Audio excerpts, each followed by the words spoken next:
JEE mains 2024 में बचे हैं 30 दिन और हमने शुरू की है फॉर्मूला रिवीजन सीरीज।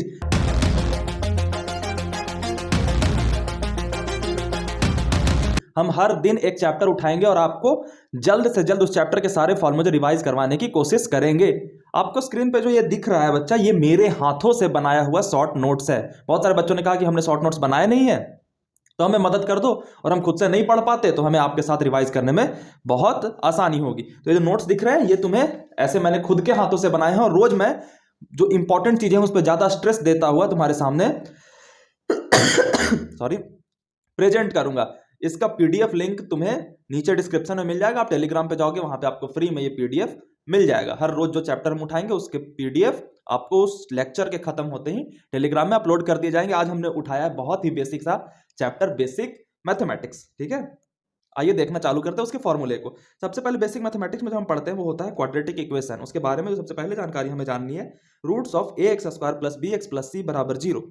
ये होता है क्वाड्रेटिक इक्वेशन का general form.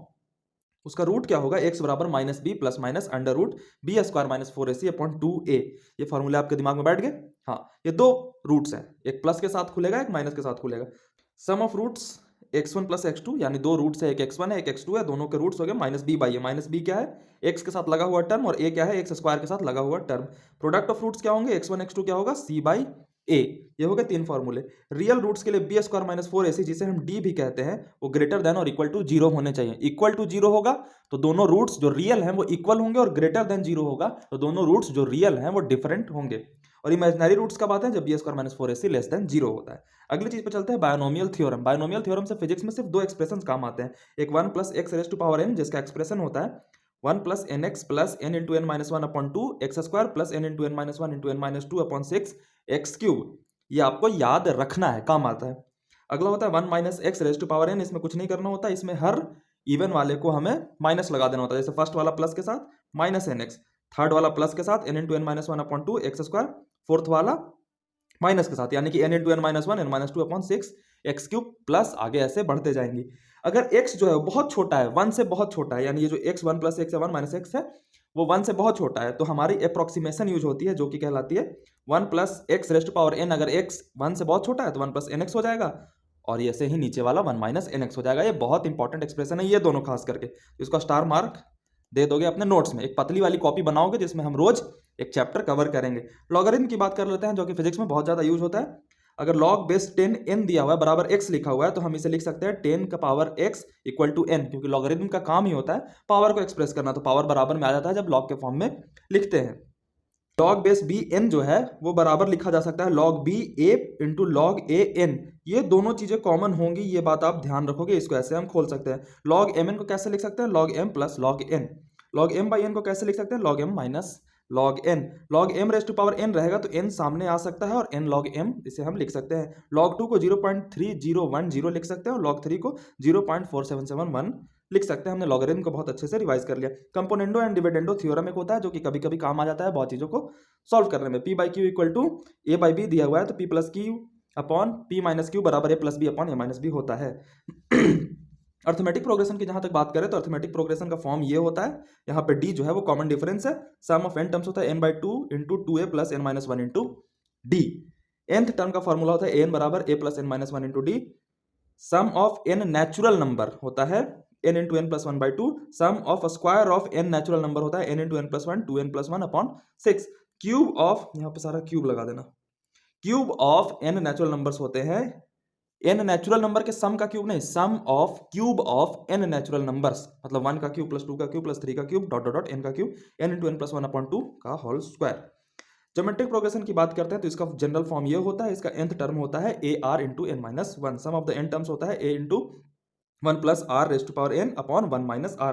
Some of infinite terms होता है 1 अपॉन 1 माइनस r, जहां पे r जो है वो 1 से बहुत छोटा कहलाता है। ट्रिग्नोमेट्री की बात करते हैं तो 2 पाई रेडियन बराबर 360 डिग्री होती है। साइन थीटा कॉस थीटा ये सारे के फॉर्मूले आप देख लोगे, sine square theta plus cos square theta, ये सारी फॉर्मूले आपको जनरल ट्रिग्नोमेट्रिक फॉर्मूले हैं जो आपको याद होंगे। साइन लॉ की बात करते हैं, ये कहता है एक ट्रायंगल है, इसमें एक एंगल है ए बी सी, और उसके अपोजिट वाले साइड को ए बी सी कहा, तो ये वाला जो रिलेशन है वो होल्ड करता है, sine A upon A equal to sine B upon B equal to sine C upon सी।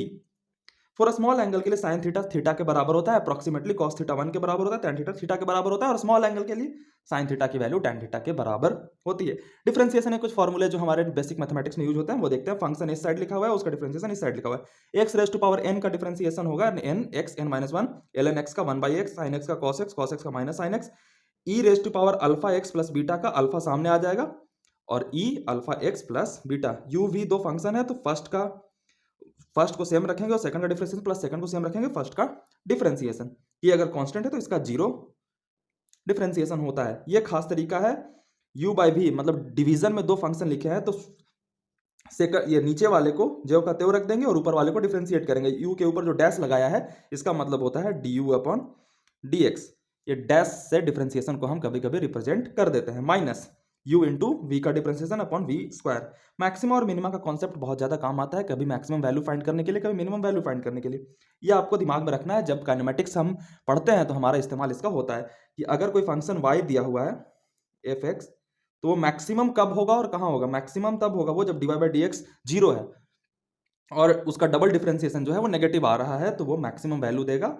और मिनिमम वैल्यू कैसे निकालेंगे, तो dy बाई dx बराबर जीरो करेंगे तो उसमें कोई y की वैल्यू आएगी और वो मिनिमम वैल्यू तभी देगी जब उसका एक बार और डिफरेंशिएशन करेंगे तो वो पॉजिटिव आएगा। इंटीग्रेशन की बात करते हैं तो इधर फंक्शन दिया है, इधर उसका इंटीग्रेशन दिया है, लास्ट में प्लस सी जोड़ देना, क्योंकि प्लस सी हम तभी जोड़ते हैं जब इनडेफिनेट इंटीग्रेशन होता है। डेफिनेट इंटीग्रेशन में प्लस सी घट जाता है। फिजिक्स में हम जनरली डेफिनेट इंटीग्रेशन की ही बात करते हैं, लेकिन फॉर्मूले में हम इंडेफिनेट के तौर पे याद कर रहे हैं। एफ एक्स डी एक्स का जो डिफरेंशिएशन होगा जीएक्स होगा और उसमें प्लस सी लगाया हुआ है। के अगर कोई कांस्टेंट से मल्टीप्लाई है कोई फंक्शन तो के बाहर आ जाएगा और एफ एक्स डी एक्स का डिफरेंशिएशन हो जाएगा। यू बी डब्ल्यू कोई तीन तरीके के फंक्शन है जो एडिशन के फॉर्म में है, तीनों को अलग अलग खोल के हम डिफरेंशिएशन कर सकते हैं। E raise to power x D x का e x plus c, x n का x n plus one upon n plus one plus c, आप अपने आप से बोलते जाओगे। वन प्लस एक्स का l n x, sine x का माइनस कॉस एक्स का sine x, e to the power alpha x plus beta का e to the power alpha x और one upon alpha. A x plus b raise to power n का a x plus b raise to power n plus one upon a n plus one.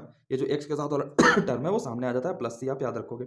Definite integration में, अच्छा ये PDF यहीं पे खत्म है। Definite integration में F X D x ए से बी लिमिट गई तो ये जी एक्स कोई रिजल्ट आएगा, उसमें हम ए से बी लिमिट लगाते हैं और पहले हम अपर लिमिट डालते हैं माइनस लोअर लिमिट डालते हैं।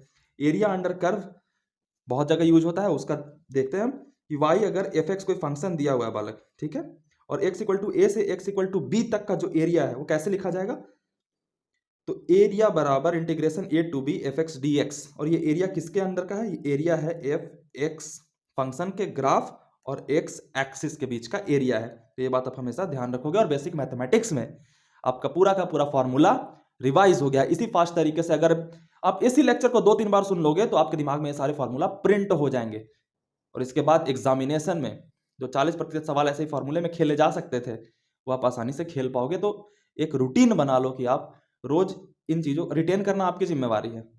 रिटेन करना बहुत मुश्किल होगा लेकिन मैं उम्मीद करता हूँ रिटेन करने में आप सक्षम होंगे। मिलते हैं अगले लेक्चर में किसी और एक नए चैप्टर के साथ कल।